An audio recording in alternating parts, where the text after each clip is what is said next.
Jadi bagaimana cara untuk romantis? Jawabannya cuma satu, menikah. Jadi romantis itu berasal dari 3 suku kata. Tis. Jadi Bapak catat di situ, Bapak pilih menjadi 3. Tis. Jadi itu adalah bagaimana roll ini dia berputar. Man itu berbicara tentang manusianya.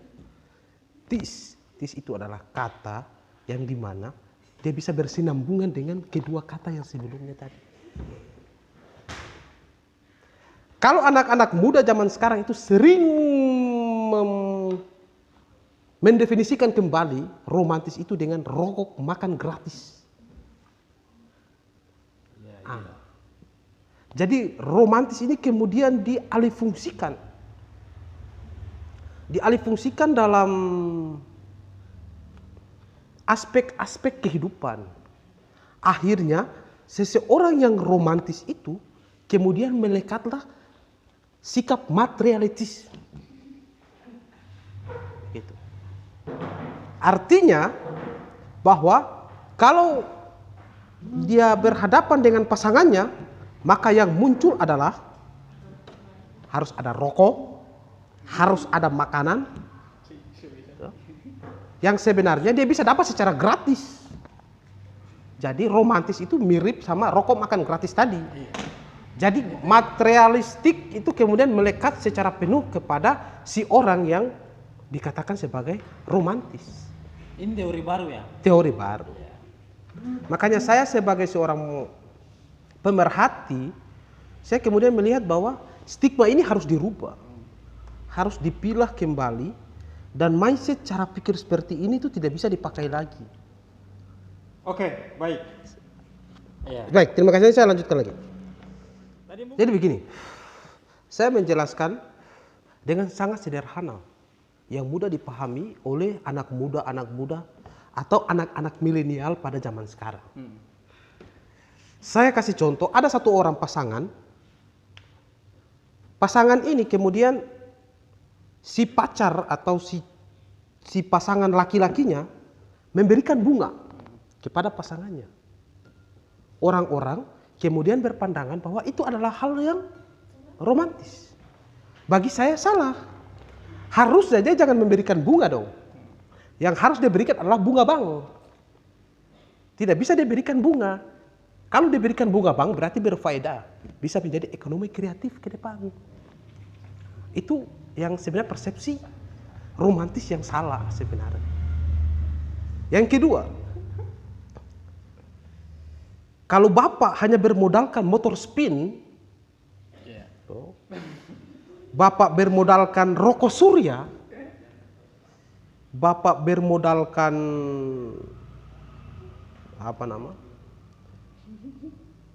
HP Mito, bapak hancur.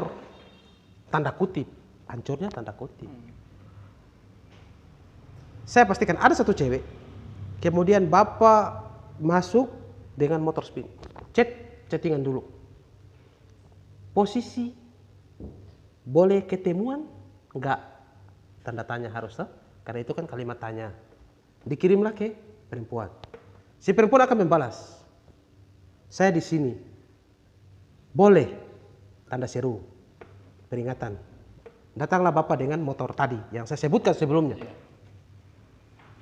Ternyata si cewek itu dia dengan dandanannya bahwa di ekspektasinya dia bahwa dia akan ketemu dengan laki-laki yang membawa mobil Mitsubishi Grandis contoh. Muncul. Apa yang terjadi? Kalau ekspektasi dia dengan mobil berarti dia pakai baju atau pakaian yang memang khusus untuk naik auto atau naik mobil. Tapi kalau dia datang dengan kemudian bapak datang dengan motor spin tadi, kemungkinan besar dia bisa pasang Gojek untuk dia pulang. Nah, terus saya belum ketemu. Tunggu. Saya akan menjelaskan dari ini akan ada titik di mana bapak akan memahami apa itu romantis. Bagaimana cara orang bisa romantis. Saya memahami pertanyaan bapak, tapi saya ingin mengalurkan dulu sehingga dia dapat di klimaksnya tadi itu Bapak. Itu akan kita menemukan. Nah, saya lanjutkan lagi Pak. Saya kira pemandu kita ini sangat asik dia. Nah, selanjutnya itu kalau kita menelusuri lebih jauh cara-cara romantis.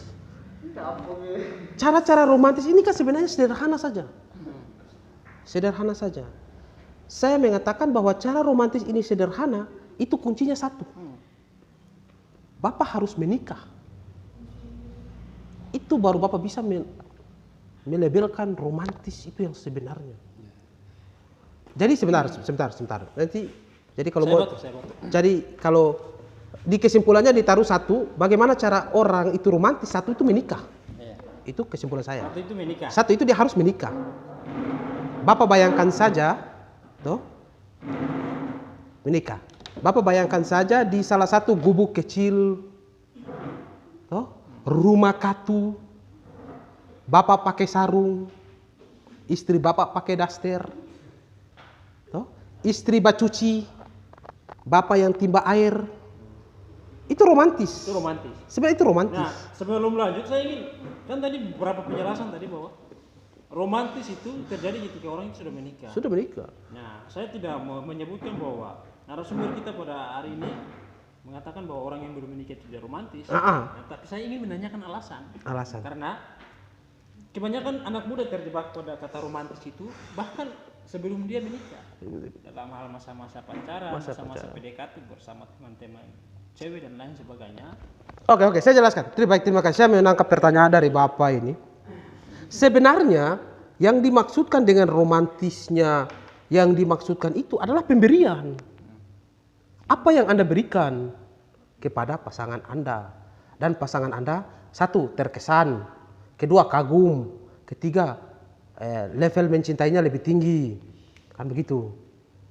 Tapi bukan soal itu, tapi bagaimana cara kita melengkapi satu dengan yang lain. Itu sebenarnya esensi romantisnya. Kalau hari ini laki-laki terus yang memberikan atau si perempuan terus yang memberikan, berarti ini yang namanya cinta bertepuk sebelah tangan. Karena hanya mampu memberikan tapi tidak mampu memiliki.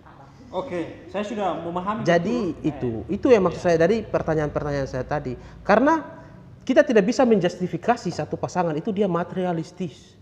Karena begini, kita hidup di zaman kapitalisme, di mana semua itu berbaur. Saya mau kasih tahu untuk muka saja Bapak butuh pons. Setelah Bapak butuh pons, Bapak harus butuh pelembab pons. Di antara pelembab pons itu Bapak harus butuh kapas untuk membersihkan pons tadi. Itu baru membersihkan. Belum tempelnya, bedak dan sebagainya. Bapak harus pesan mustika ratu dan sebagainya dan kawan-kawannya itu kan. Setelah itu lipstik dan kawan-kawannya. Ini mata-mata hitam di bawah sini apa namanya itu? Cila-cila itu. Eyeliner.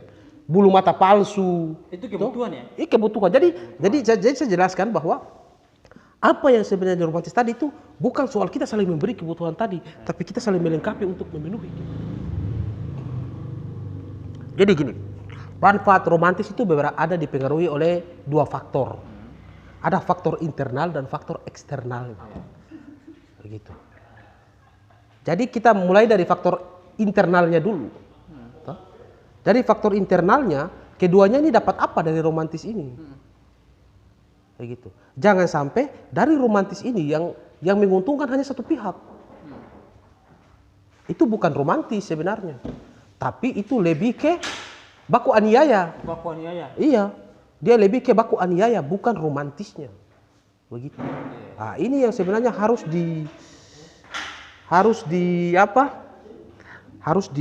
dipikirkan kembali bagaimana cara iklan. Oke, lanjut ya. Baik, terima kasih. Jadi yang masyarakat di luar tenang dulu, saya mau menjelaskan.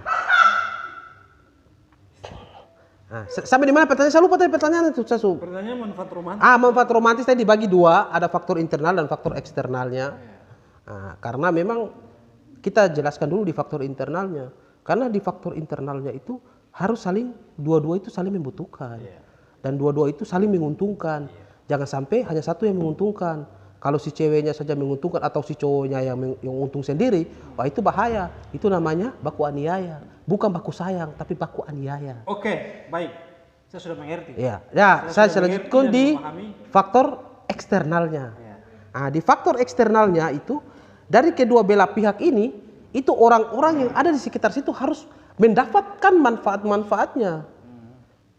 Manfaat-manfaat dari romantis itu. Jangan sampai ada statement seperti ini. Ketika Anda berdua, yang lain kontrak.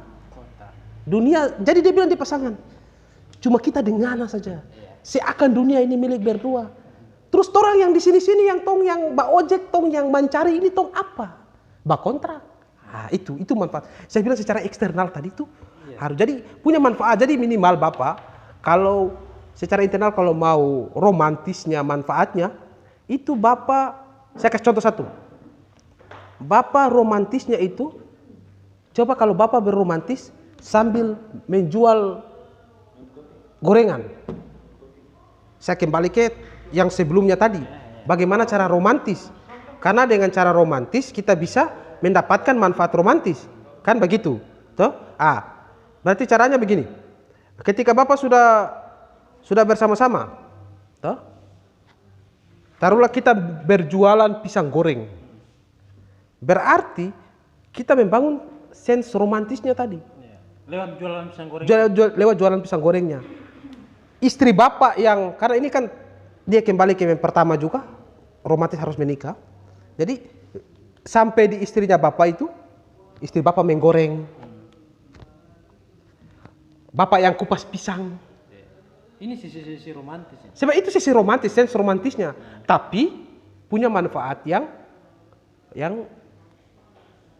bisa bernilai ekonomis. Orang beli pisang goreng, makan, punya manfaat.